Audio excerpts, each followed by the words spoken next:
Calculus students, centers of mass and centroids. Suppose there are 2 point masses, and by point mass I mean that you have mass that's centered at a singularity. And these 2 point masses are 5 meters apart. One mass is 2 kilograms and the other is 3 kilograms. Find the center of mass, which will be the balancing point of the system. Imagine you have a plank that weighs nothing, and you put at one end the 2 kilogram mass, and at the other end you put the 3 kilogram mass. Where would be the balancing point? So if you were to place some sort of pivoting tool underneath here, where would it be exactly so that we had perfect balance between the 2 masses? So let's answer this question a couple ways. So the first way I'm going to answer this question is we're going to put this somewhere that's going to favor the 3 kilogram mass. Our intuition should lead us in this direction. And if you were to split this into 2 distances, d1 and d2, and we know that the 2 masses are 5 meters apart, so we know that d1 plus d2 is equal to 5. If you recall from a physics class in high school, the balancing point will occur when the mass times the distance for each side equal out. So we know that 2 times d1 should be equal to 3 times d2. And when you solve this system of equations, you're going to get d1 is equal to 3 and d2 is equal to 2.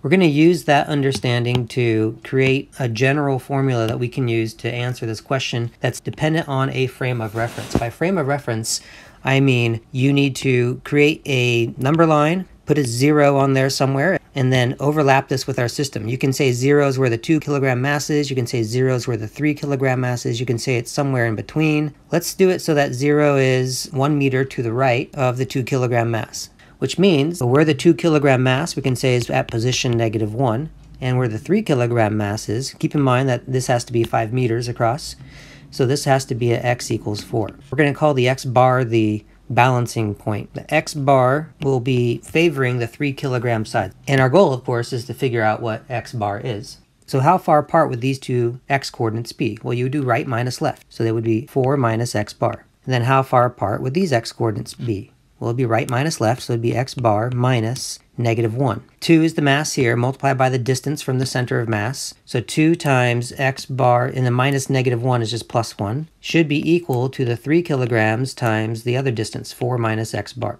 And then you could solve this for x bar. The balancing point, which is the x with the bar above it, is at x coordinate 2, which puts it 3 meters away from the 2 kilogram mass and 2 meters away from the 3 kilogram mass. If you change your frame of reference, then you're going to get a different x bar. If you were to call this position 0, then you should expect to find x bar to be -2. The value you get for x bar is entirely dependent on your frame of reference, but what's not dependent on your frame of reference is the claim that x bar is 3 units away from the 2 kilogram mass and 2 meters away from the 3 kilogram mass. Okay, now we're going to generalize and see if we can come up with a formula that will help us get the center of mass for such situations. Let's say that the 2 kilogram mass is m1 and it's placed at x coordinate x sub 1. The other mass is m sub 2 and it's placed at x coordinate x sub 2. So then the distance on the left would still be x bar minus x sub 1, and the distance on the right would be x sub 2 minus the x bar. And so when I set this up this way, we're going to have, now if I distribute the m's, gather the x bar terms on one side, and then factor out x bar, and then divide. So we get to this formula here. When you take the mass of one of the objects and multiply it by its position, it's called a moment. Because there were only 2 masses in this problem, that we only had 2 moments. We had a moment here and a moment here. And so we added the moments and then divided by the sum of the masses. So one way to write this formula is the following. X bar is equal to the sum of the moments divided by the sum of the masses. This will be important later when we set up integrals, because you can see that what's going to wind up having is an integral over an integral eventually. Okay, so in this particular case now, let's go ahead and apply this formula. So we get x bar is equal to, I'm really just using this right here, first mass, m1 times its position. And its position, of course, was determined by our frame of reference. Now the mass was not. So 2 was the mass of the first mass, and its position was -1. Plus, and then we do the second mass, which is 3, times its x position, which is x equals 4, and we divide this by the sum of the masses. And this gives us 2. Now because of our frame of reference, that 2 means I'm 2 to the right of what I'm calling 0, which in the end means I'm 3 to the right of the 2 kilogram mass and 2 to the left of the 3 kilogram mass. Just saying that x bar is 2 is not a good answer to say, because when it says find the center of mass, the balancing point of the system, and person 1 uses one frame of reference and person 2 uses a different frame of reference. So you want to interpret your x bar and then give an answer that's not going to be dependent on your frame of reference and say something like this. This is a clear answer of where the center of mass is. Okay, let's move on to a system where I have 3. A 2 kilogram mass and a 5 kilogram mass are 10 feet apart. And notice we're in the US system here, but in the metric system here, we don't need to have the harmony of the 2 units of measure like we would in the other contexts that we've been doing. You can go ahead and leave these in terms of kilograms and leave the distances in terms of feet. Then we see that a 3 kilogram mass is 4 feet from the 2 kilogram mass. Okay, so what does that tell us about these individual distances? Okay, find the center of mass or the balancing point of this system. All we need to do is establish a frame of reference. Let's go ahead and use x equals 0 to be right where the 3 kilogram mass is. If that's the case, then the 5 kilogram mass is at x equals 6, and the 2 kilogram mass is at x equals -4. So the center of mass, which will be located at x bar, can be calculated by doing the sum of the moments divided by the sum of the masses. So the moment of the first mass is its mass times its position. So 2 kilograms times the position -4, plus 3 kilograms times 0, plus 5 kilograms times 6, divided by 2 plus 3 plus 5 kilograms. This gives us 22 over 10, or 2.2. So given our frame of reference, x-coordinate 2.2 is 2.2 units to the right of 0. So a good way to answer this question will be to say that the center of mass is between the 3 kilogram and 5 kilogram masses, and it is 2.2 feet away from the 3 kilogram mass. Okay, let's go to the next page. All right, so let's do the same thing, but in a two-dimensional context. So a 5 kilogram mass is located at the point 1, 2, and a 7 kilogram mass is located at the point 3, 4. By placing these masses at established points, we're already adopting a frame of reference. So at 1, 2, there's a 5 kilogram mass, and at 3, 4, there's a 7 kilogram mass. Now, as you probably suspect, the center of mass is going to be on the line segment that would connect them, and it would favor the heavier of the two masses.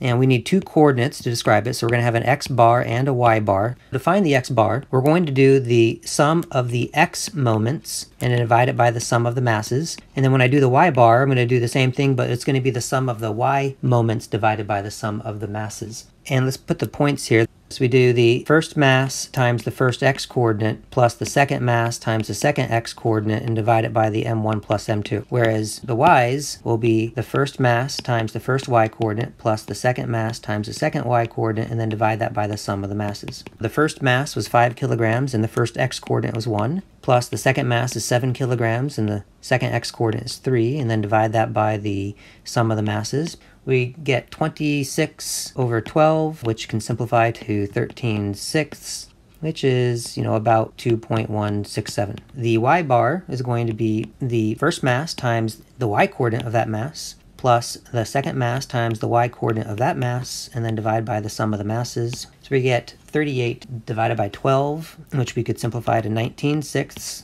about 3.167. All right, so these are the coordinates of that center of mass. Okay, so now let's shift from center of mass to something called a centroid. Imagine you have a two-dimensional plate, and suppose that the density is uniform. What I mean by that is, if I say the density is not uniform, then you might have something like this, something more dense and then less dense and less dense, and then maybe more dense again over here, which could affect where its center of mass is. But if the density is the same density all the way across, then its center of mass is also called its centroid. It's going to wind up being the geometric center of the shape. Imagine a rod like this. If it had uniform density, you would expect the center of mass to be in the middle. But if you had a rod with not uniform density, say more dense on one side and they got less and less and less dense, you would expect the center of mass to shift in favor of the more dense side. But if the density is uniform, then the center of mass is also called a centroid. So moving forward, we're going to assume that the plates we're working with all have uniform density. Now, a shaped centroid always lies on an axis of symmetry, if there are any. And if there are multiple axes of symmetry, then the centroid will lie on their intersection. So when you look at, for example, a circle, one axis of symmetry is a diameter. Cut it in half a different way. Wherever any two axes of symmetry intersect will be the centroid. And in this case, it's going to be just the center of a circle.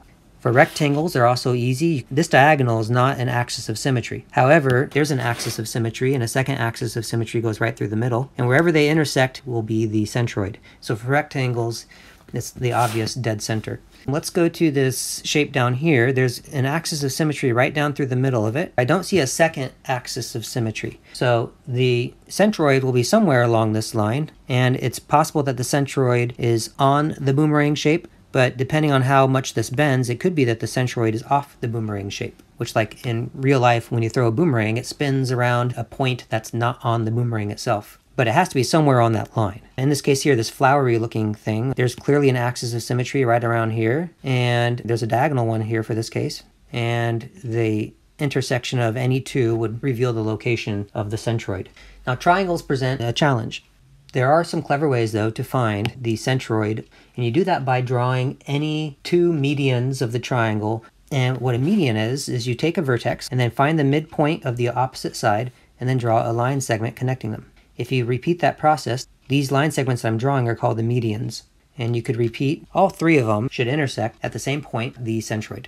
Here's the other clever thing. It always turns out that if you take any one median and you divide that median into three equal line segments, the centroid will always be 2/3 of the distance away from the vertex.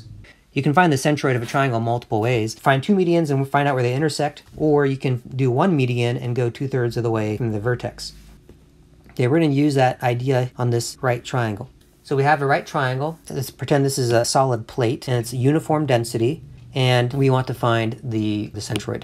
Well, I'm going to draw the median that starts at this vertex and ends on the midpoint of the opposite side. This is one of my medians, and because of the grid here, we can measure some lengths. This length right here is 1/2 of a unit, and if I want to go 2/3 of the way across this median, all the way across the bottom here, 3 units, and to find our center of mass, we are going to go 2/3 of that distance, so we're going to wind up going 2/3 of 3, and then we're going to go up 2/3 of the 1/2. Go 2/3 of 3, which winds up being go 2 units over to the right, and then go up 2/3 of this number, which is go up 1/3. Here is our centroid. X bar, Y bar are its coordinates, and let's go ahead and calculate what those would be. It's pretty obvious that 3 will be the X coordinate, and the Y bar, we can get there by knowing that we're going to start at height 2 and then go up from there another third and get a common denominator that's going to be 7/3. And so our centroid is 3, 7/3. You can do something similar for all right triangles, but even if your triangle is not a right triangle, you can still use the notions presented in this diagram to help find that centroid. All right, next let's do a system of two shapes. Or you can think of this as a one shape. This is a trapezoid, but I'm going to decompose it into two shapes. The next thing you have to do is establish a frame of reference. So we want to place this in the context of an XY axis. It's up to you where you want to put the origin. If we want this shape to exist in the first quadrant, which I think has some appeal, I'm going to wind up putting the origin right down in the bottom left corner. The trapezoid depicted below is 3 feet across the bottom. Over here would be x equals 3. The height of the rectangle is 2 feet, so this would be y equals 2. And 3 feet high on the right side, so we have to go another unit up, and this would be height y equals 3. We're going to find the centroids of the two shapes separately. The centroid of the rectangle, if this length here is 3, we just have to go half that, and if that length there is 2, we just have to go half of that. It's going to be somewhere right in here, and its coordinates will be go only 1.5 over instead of 3, so 1.5, comma, and then go up only 1 instead of 2, or we get a point at 1/2, comma 1. Now for this triangle, this looks a lot like this triangle here, although a different frame of reference, but this triangle is also a 3 by 1 right triangle, just like this one was. So I'm going to borrow some of the work we already did over here. I know that if I go over from the vertex 2 units that way and then go up 1/3 unit, then I'll find the centroid of that triangle. So go over 1, 2, and then go up 1/3. So right here, and its coordinates would be x coordinate 2, but then I have to go up 1/3 of a unit from 2. So we're going to get the 7/3 again. Now what we're going to do is we're going to take the areas of these shapes. Imagine these are made of metal, right? And think of them as point masses. Like if you were to boil the mass of the red rectangular plate down to a point mass, it would be located at its centroid, and we're going to interpret its area as a mass. So what's the area of this red plate? Well, it's 3 by 2, so we get an area of 6 square units. And what is the area of this triangle? Well, we do base times height and then cut that in half. So we do 3 by 1 and then cut that in half. So we get 1.5 square units. So this turns into a problem that looks a lot like this one here. We just imagined all of this rectangular area collapsing down to a point mass at its centroid. So it's like you have all the areas concentrated at a single point.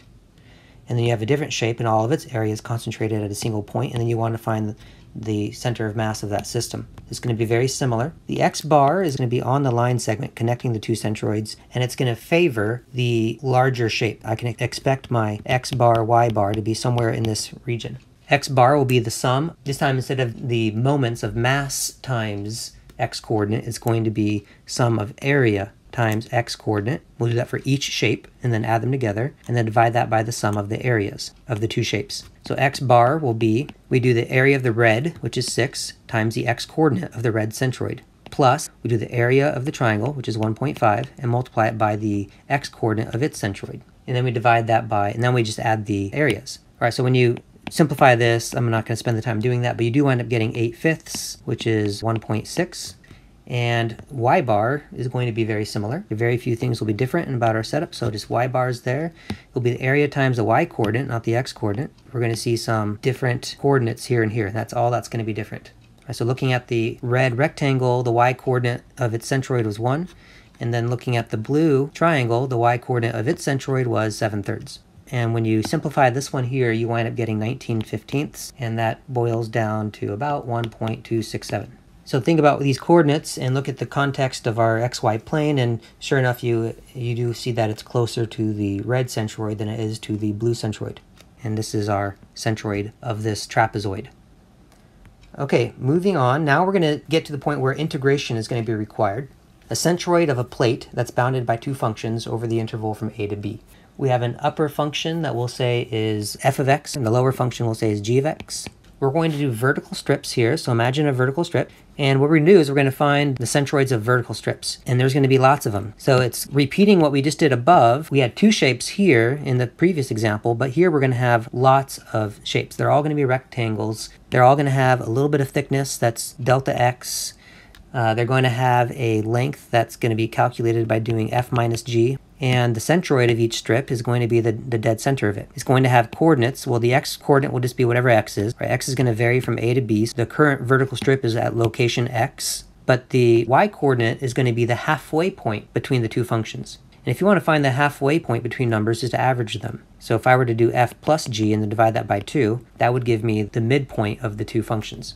X bar is going to be the sum of the area of each strip times the x coordinate, and then divide that by the sum of the areas.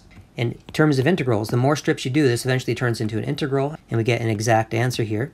The first sum is an integral from a to b. I'm just looking at that blue x right there, that's the x coordinate of its centroid. And the area of the strip is f minus g times dx. So we do the area of this strip, which is f minus g times delta x, times its x coordinate. And then we divide that by the sum of the areas.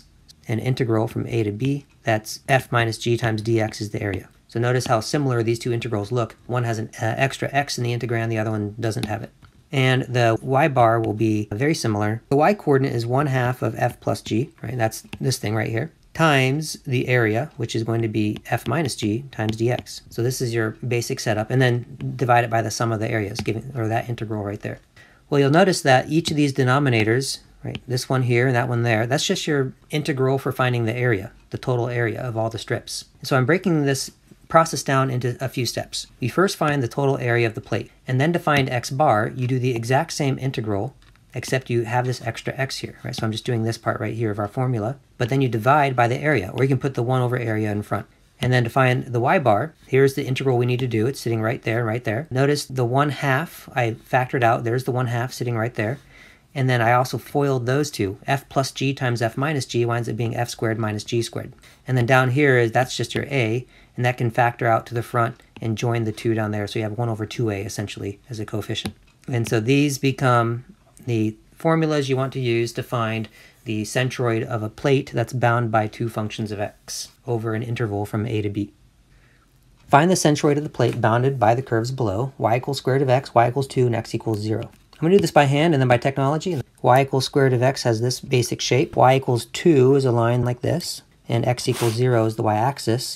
This is the plate that's being described, and we want to find the centroid of that plate. Somewhere in this area, I expect to find the centroid. All right, we are going to have to determine where the x coordinates for the region starts and stops. Well, x equals 0 is definitely one of them. And the other one is where they cross. Where does the square root of x, which is the curve, equal the other function? So square root of x equal 2, square both sides, we get x equals 4. F of x equals 2 is the upper, and g of x equals square root of x is the lower. So the total area of this blue plate is going to be the integral from 0 to 4 and just f minus g, so 2 minus radical x. Now I'm going to spare us the details of doing these integrals, but you do get 8/3. X bar is equal to 1 over the area, so you could say 3/8, right? You do the reciprocal of the area, times the integral from 0 to 4, and then you do x times parentheses, and then the same integrand as before. And when you do all of this calculation, right, you do this integral first, and then you multiply by 3/8 and simplify, and you wind up getting 6/5. And y bar is going to be 1 over twice the area. Well, if I double this area, I get 16/3, and then do 1 over that. That's going to be 3/16 times the integral from 0 to 4. And then we do the upper function squared. So 2 is the upper function squared minus the lower function squared, dx. So again, simplify that integrand, do the integral, get an answer, then multiply it by the 3/16, and you will wind up getting 3/2 in this case. And so our centroid is located at the point 6/5, 3/2. Now let's do this one with technology. I just want to show you some fun things you can do with technology and centroids. I'm going to use the f of x notation for the upper function. F of x equals 2.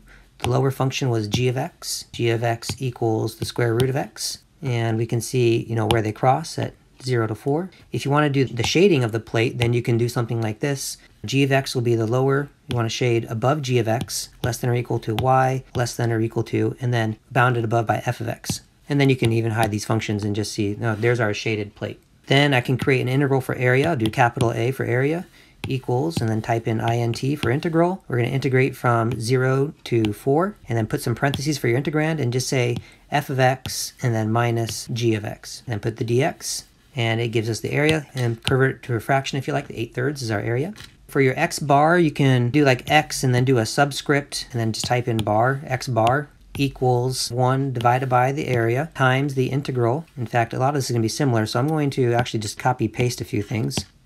Okay, so here's all the integrals typed in generally, and then if you want to plot the centroid, then just make a point where x subscript bar is the first coordinate, and then comma, and then y subscript bar. And put a label on there if you'd like. Put a word in there instead, say centroid, and here we go.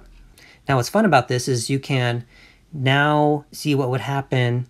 And let's do the cropping from 0 to 4. Let's crop our square root of x graph as well. And the reason I'm doing this is because I want to be able to maybe put in different functions and see how the centroid is affected. Like what would happen if I raised that 2 up a little bit higher, but still went from 0 to 4. I'm going to delete that 2 and put in a k and add a slider for k. And then say that k has to be, we don't want it to be any lower than 2, but maybe up to 5. And then watch what happens when you play k. I'm seeing lots of different shapes, and you're seeing how the centroid is being affected. All right, that was a little above and beyond. This wraps up this unit.